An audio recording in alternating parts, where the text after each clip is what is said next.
공부를 시작하기 전에 명확한 목표를 설정하는 것이 가장 중요합니다.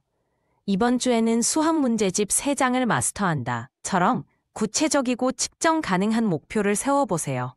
2021년 하버드 대학 연구에 따르면 명확한 목표를 가진 학생들은 그렇지 않은 학생들보다 학습 효율성이 42% 높았습니다.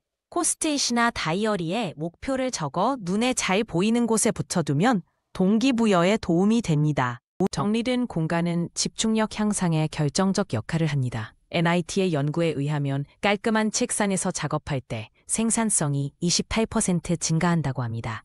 불필요한 물건은 치우고 LED 스탠드로 적절한 조명을 유지하세요. 특히 책상 위에는 당장 필요한 교재와 필기구만 두는 것이 좋습니다.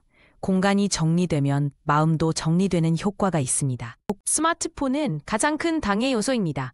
2023년 서울대 연구에 따르면 스마트폰이 눈에 보이는 상태일 때 집중력이 67% 저하된다고 합니다. 공부 시간에는 휴대폰을 무음 모드로 설정하거나 다른 방에 두세요. 소음이 문제라면 노이즈 캔슬링 헤드폰을 사용하는 것도 좋은 방법입니다. 주변 환경을 통제하는 것이 학습 효율을 높이는 핵심입니다. 체계적인 학습을 위해 필요한 도구를 미리 준비하세요. 색상별 마커는 중요한 내용을 구분하는 데 도움이 되며 태블릿 PC는 디지털 자료 검색에 유용합니다. 옥스퍼드 대학의 연구에 의하면 적절한 학습 도구를 사용할 때 정보 기억률이 35% 증가한다고 합니다. 하지만 과도한 도구는 오히려 방해가 될 수 있으니 필수적인 것만 준비하세요. 오모도로 기법 25분 집중 플러스 5분 휴식은 과학적으로 입증된 시간 관리 방법입니다. 2022년 독일 연구에 따르면 이 방법을 사용할 때 학습 지속력이 50% 이상 향상됩니다. 타이머를 사용해 공부와 휴식을 명확히 구분하세요. 시간표를 작성해 장기적인 계획도 세우는 것이 중요합니다. 시간을 관리하는 자가 학습을 지배합니다. 연속적인 학습은 오히려 효율을 떨어뜨립니다. 캠브리지 대학 연구에 의하면 50분마다 10분씩 휴식을 취할 때 정보 흡수율이 가장 높다고 합니다. 창가에 편안한 의자나 소파를 휴식 공간으로 마련하세요. 휴식 시간에는 스트레칭이나 명상을 하는 것이 좋습니다. 잘 쉬는 법을 아는 사람이 잘 공부합니다. 공부 환경의 온도와 공기질은 생각보다 중요합니다. 나사 연구에 따르면 실내 온도가 21에서 25도 쓰이고 공기청정기가 있을 때 인지 기능이 20% 향상됩니다. 창문을 주기적으로 열어 환기하고 공기청정기를 사용하세요.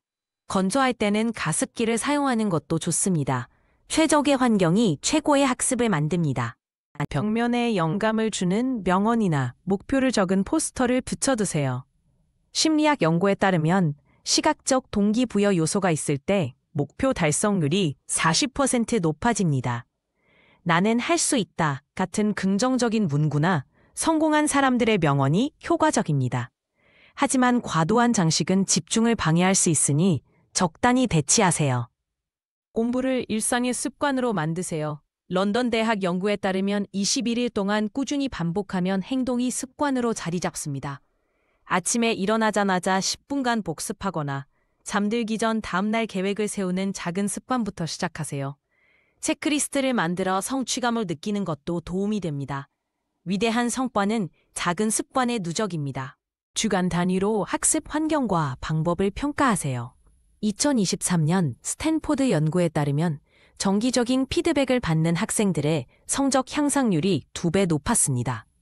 어떤 환경에서 가장 집중이 잘 되는지, 어떤 시간대가 가장 생산적인지 기록하고 개선해 나가세요. 완벽한 환경은 없습니다. 지속적인 개선만이 최선의 환경을 만듭니다.